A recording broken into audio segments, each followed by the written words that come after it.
kwa niaba ya mkuu wa TAKUKURU mkoa wa Tabora, naomba niwasilishe kwako taarifa fupi ya uchunguzi wa utoroshaji wa tumbaku mkoa wa Tabora. Mheshimiwa mkuu wa mkoa, katika mkoa wa Tabora kumekuwepo na biashara haramu ya ulanguzi na uuzwaji wa tumbaku unaofanywa na walanguzi wa zao hilo kinyume na sheria ya tumbaku namba 24 ya mwaka 2001. Kutokana na biashara hiyo haramu ya ulanguzi wa tumbaku, ofisi ya TAKUKURU mkoa wa Tabora kwa kushirikiana na vyombo vingine vya ulinzi na usalama ilifanya ufuatiliaji wa taarifa za utoroshaji na uuzwaji wa tumbaku unaofanywa kinyume na utaratibu uliowekwa kisheria. Uchunguzi ulioanzishwa kwa kubainisha maeneo ambapo tumbaku inanunuliwa na walanguzi hao kutoka kwa wakulima wa vyama mbalimbali vya msingi yani AMCOS vya maeneo ya Sikonge na Urambo. Mheshimiwa mkuu wa mkoa, katika uchunguzi uliofanyika, TAKUKURU ikishirikiana na vyombo vingine vya ulinzi na usalama ilifanikiwa kuwakamata wafanyabiashara watatu kutoka wilaya ya Serengeti wanaojihusisha na biashara ya ulanguzi wa tumbaku katika wilaya ya Urambo na Sikonge, ambapo walikiri kujihusisha na biashara hiyo ya ulanguzi. Aidha, ilifanikiwa kuwakamata wafanyakazi watano wa kampuni ya Global Reef Tanzania Limited ya mkoani Tabora ambao wanashirikiana na walanguzi hao. Vilevile TAKUKURU kwa kushirikiana na vyombo vya ulinzi na usalama walikamata gari aina ya Kenta ikiwa inasafirisha bero 68 za tumbaku kutoka wilaya ya Urambo kielekea manispaa ya Tabora kwa ajili ya kwenda kuuza katika kampuni ya Global Reef Tanzania Limited. Mheshimiwa mkuu wa mkoa na wajumbe wakuu wa mkoa, uchunguzi ulibaini kuwa tumbaku iliyokusanywa na walanguzi hao kutoka kwa wakulima huuzwa katika kampuni ya Global Reef Tanzania Limited ya mkoani Tabora. Kiasi cha bero 389 ya tumbaku kilikuwa kimeshakusanywa na kuwekwa katika godauni la kampuni ya Global Reef ambao utaiona huko mheshimiwa, ilipo mtaa wa Boma, yani hapa tulipo, jirani na shule ya msingi Uhuru, kwa ajili ya kuuzwa kupitia kampuni hiyo.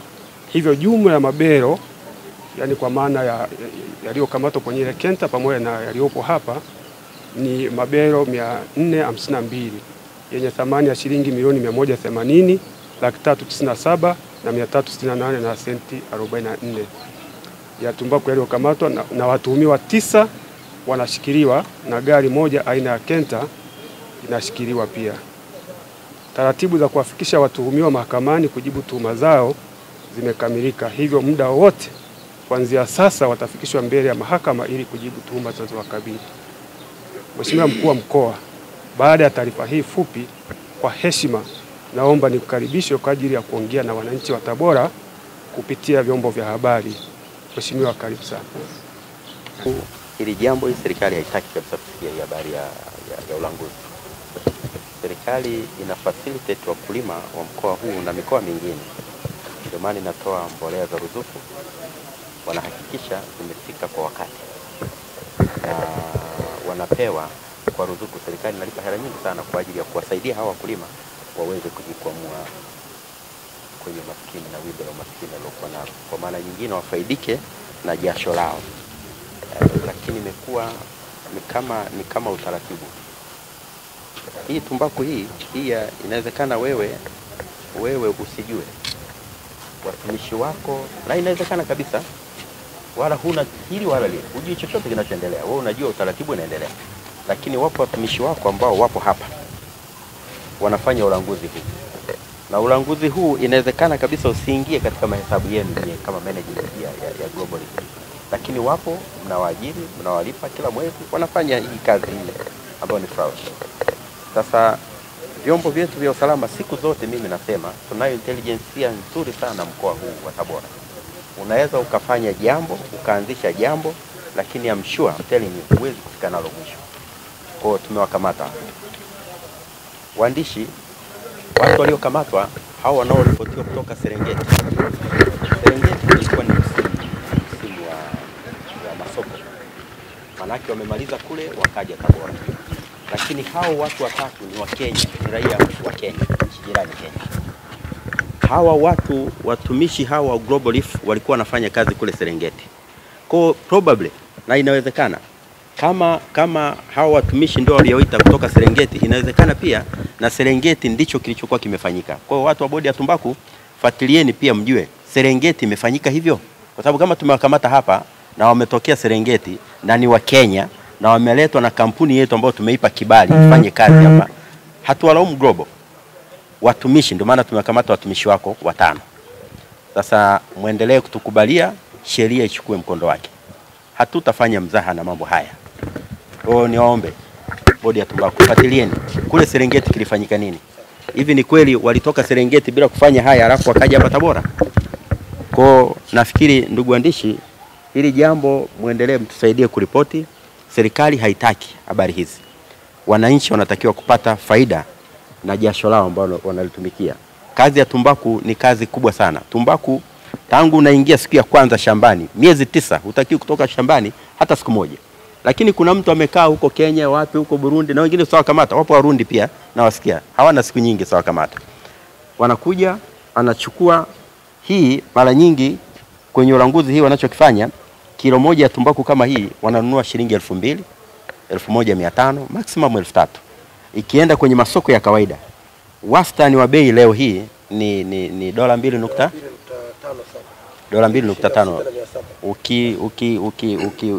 Ukilinganisha malinganisho ya hela ya Kitanzania ni 6,000 mpaka 7,000. Lakini huyu anainunua kwa shilingi 2,000. Huu ni zaidi ya uhujumu uchumi. Sasa hatuwezi kubali. Sasa tupo hapa, serikali, wananchi hao tumepewa tuwalinde, tuwasimamie, tuwaongoze kila kitu. Dr. Samia Suluhu Hassan anafanya kila liwezekanalo. Hao watu wajikwamie kutoka kwenye wimbi la umaskini. Lakini wapo watu wajanja wamekaa huko, anaenda na keshi, na ni mkulima, hatuwezi kumlaumu. Anaenda na shilingi 2,000, nipe hii, anampa. Lakini nini? Ni tolerance ya kufikia muda wa masoko. Sasa na sisi tunasimama kuwasaidia. Na nyinyi ndugu zangu, na nakushukuru General Manager kwanza kwa kuwa tayari kuona kwamba mmefanya kosa, lakini kuwa tayari kuona watumishi wako wamefanya kosa. Na wewe ni kuombe hao watumishi wasikuchafulie kampuni yako. Sisi tukisha shughulika nao, na wewe ushughulike nao kwa nidhamu ya utaratibu wenu. Lakini vyombo vyetu vya ulinzi, mimi niwashukuru sana. Namshukuru mkuu wa wilaya ya Urambo, mkuu wa wilaya ya Sikonge, vyombo vyetu vya ulinzi na usalama vya mkoa, TAKUKURU, na vyombo vyote ambao mmefanya kazi hii. Narudia kusema, tunayo intelijensia kali. Unaweza ukafanya jambo lako, lakini na uhakikishieni hauwezi kufika mwisho. Tutaendelea na mambo mengine yanayoendelea, tutaripoti mengi ambayo tunapambana nayo. Hao wa Kenya 3 tumewakamata, wapo ndani, lakini watumishi au wafanyakazi wa kampuni ya Global Leaf Tanzania 5 na wao wapo ndani. Na kenta hiyo ambayo imeripotiwa ipo polisi pale na shehena ya tumbaku. Kwa tutawafikisha wote mahakamani. Mahakama zitatusaidia kuamua na kuendelea mbele.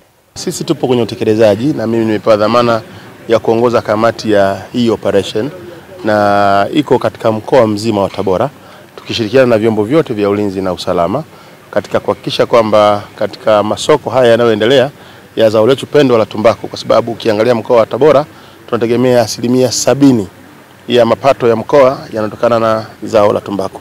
Sasa tukiacha pawepo na ulanguzi, pawepo pia na utoroshaji wa tumbaku, maana yake ni kwamba tutakuwa na changamoto kupitia mkulima mmoja, tutakuwa na changamoto kupitia vyama vyetu vya ushirika, patakuwa na changamoto kwenye halmashauri zetu, patakuwa na changamoto kwenye ulipaji wa mikopo kwa wakulima ambao inatokana na benki.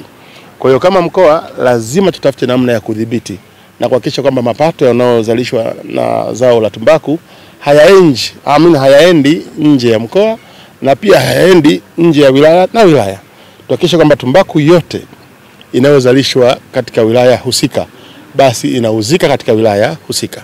Na hapa sasa lazima tuhakikishe kwamba katika wilaya zetu zote za mkoa wa Tabora ambazo zinalima tumbaku, lazima kuwe na vikosi kazi ambavyo vinafanya kazi usiku na mchana kuhakikisha kwamba tunadhibiti ulanguzi na pia tunadhibiti utoroshaji wa tumbaku. Wakulima wanakopeshwa fedha kupitia ushirika wao ambao wanakuwa katika vikundi vya 5 mpaka 10 wakati mwingine. Sasa mimi ambaye nimeko katika ushirika wa tumbaku, tuko watu 5 mathalan, nikitorosha tumbaku na mwenzangu akatorosha tumbaku, maana yake ni kwamba wanabaki wenzetu waaminifu 3. Wale 3 wakiuza ikapatikana faida, lazima walipe deni ambalo tumelizalisha sisi kwa sababu tumetorosha. Kwa sehemu ya mkopo ule wenzetu lazima faida yao iende kulipa deni letu sisi. Kwa hiyo inakuwa ni hasara kwa wao kwanza, wakulima wenyewe. Lakini pia chama cha msingi kina makisio, na kila chama kinapimwa kwa makisio yake. Kwa Kwa na chama pia kitakosa tumbaku yake. Lakini sio hivyo tu, kampuni ambayo iliingia mkataba na chama ambayo ikatuwezesha sisi benki kutupa mkopo pia itakosa tumbaku ambayo iliingia makubaliano kati ya kampuni na chama. Lakini kama hiyo haitoshi, hata halmashauri sesi yake haitapata. Kwa hiyo ukiathiri pato la mkulima, ukaathiri pato la chama, ukaathiri pato mkopo wa benki na ukaathiri pato la halmashauri, definitely umeathiri pato la mkoa mzima. Kwa hiyo unapoathiri pato la mkoa mzima, maana yake ni kwamba hata ile scale ya mkoa inashuka na takwimu za uzalishaji zinapotea. Hatufiki mwisho wa kujua sasa msimu huu wa kilimo tumezalisha tumbaku kiasi gani kwa sababu ya jambo la utoroshaji. Kwa kama mkoa ulikubali na kuamua kwamba tuendeleze operation sasa ya udhibiti na utoroshaji wa tumbaku, kilichotokea ni sehemu ndogo sana ya zoezi linaloendelea. Ukienda leo Uyui, nafikiri kwa tani zaidi ya 1500 mpaka 10,000 tani zimekamatwa za watoroshaji mbalimbali, mmoja, wawili, wengine ni wenzetu wa makampuni. Lakini hili ambalo limeonekana lina sura tofauti ni hili ambalo limetokea sasa kwa wenzetu wa Urambo, lakini pia na wenzetu wa Sikonge, kwa sababu ukienda kwenye godown pale utakuta mabelo yasiyopungua zaidi ya 500 na yametoka Sikonge. Na kawaida belo la tumbaku linaposafirishwa lazima liwe na namba ya mkulima, alafu liwe na chama, lakini pia na kampuni ambayo inanunua tumbaku ile. Sasa kwa wenzetu wale ukiangalia yale mabelo hayana kabisa hata namba moja ya mkulima. Na tunategemea mkulima anapolima tumbaku yake inakuwa kwenye grade, haiwi kwenye grade ya aina moja peke yake. Tumbaku yote ile ni grade moja tu, tena grade ya kwanza. Kwa hiyo utaona kwamba hizi ni dalili za wazi za utoroshaji.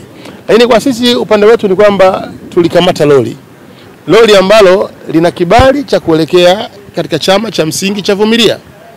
Lakini uelekeo wake ni Tabora. Vumilia iko uelekeo wa Kaliwa. Lakini ndugu zetu wanaelekea Tabora. Na wamekamatwa kwenye geti la mwisho. Akitoka kwenye geti lile ina maana amevuka wilaya ya Urambo. Kwa angefanikiwa pale tu, tusingekuwa na namna nyingine tena ya kuweza kusema ule mzigo ni wa kwetu. Angetuambia vivyo ambavyo angeweza kutuambia. Kwa baada ya kuudhibiti na kujiridhisha, tukaona kwamba ni kweli kumekuwa na udanganyifu. Labda niseme tu kwamba wenzetu wa makampuni yanayonunua tumbaku waache udanganyifu. Kama wanataka tumbaku washuke chini, wazungumze na wakulima, waingie mikataba na vyama, wapate ridhaa ya wakulima wenyewe. Sababu kuna mchezo unaendelea. Unakuta kampuni X ina vyama vichache na yenyewe kumbe inataka tumbaku nyingi. Kwa hiyo wanawashawishi sasa viongozi wengine wa vyama, wakawashawishi wakulima wengine walete tumbaku kwao, alafu wao wanalipa hela ya juu kidogo. Kwa hiyo anaathiri, kama nilivyokuwa nimezungumza, vyama vingine, anamwathiri kampuni mwenzake mwingine, lakini anaathiri pia mapato ya halmashauri. Sababu taratibu wa kitumbaku ulivyo, unapotaka kununua tumbaku kuna utaratibu na kuna mfumo. Hakuna mtu ananunua tumbaku kwa mkulima. Tumbaku inanunuliwa kwenye soko kupitia chama cha msingi. Lakini wenzetu wanaofanya ushawishi kwa sababu wanahitaji tumbaku kwa wingi, of which hawakufanya kazi ya kuzalisha kupitia vyama vya msingi. Sababu unakuwa ni mtihani mkubwa sana. Na wakulima wetu maskini ya Mungu tuwaombe na wao wasihadaike na hizi hadaa za fedha za haraka. Zina matatizo makubwa sana. Leo kuna namba ya wakulima kadhaa, bado tunao polisi, na wengine kama mlivyoona tayari wameshaanza kufikishwa mahakamani. Na kesi kiukweli ya jambo kama hili ni hujumu uchumi ambao haina dhamana. Sasa kwa nini ukafanya hivyo?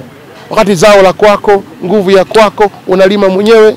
Na sisi kama mkoa, ndugu zangu niseme tu kwamba msingi wa yale ambayo tumekubaliana katika usimamizi utaendelea.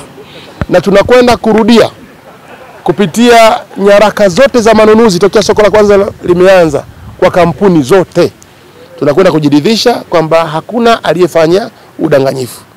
Lakini kama hiyo haitoshi, tumewaelekeza maafisa ushirika na wenzetu katika soko la tumbaku wakakague vishada vya kila mkulima. Kama alikuwa na shamba la ekari 2, basi tuone tumbaku ya ekari 2. Asiwe na shamba la ekari 10, tumbaku ya ekari 3, hatutakubaliana naye. Tutajua huyu ni mtoroshaji. Kwa tukivihesabu vishada tutajua huyu ametufanyia mchezo na tutamchukua na taratibu zingine zitaendelea. Kwa hiyo wito kwa wenzangu katika mnyororo wa thamani mzima wa zao la tumbaku, kila mtu asimame mahala pake, kila mmoja atimize wajibu wake, na tukienda hivyo hayupo atakayekamatwa wala hayupo atakayepata hasara.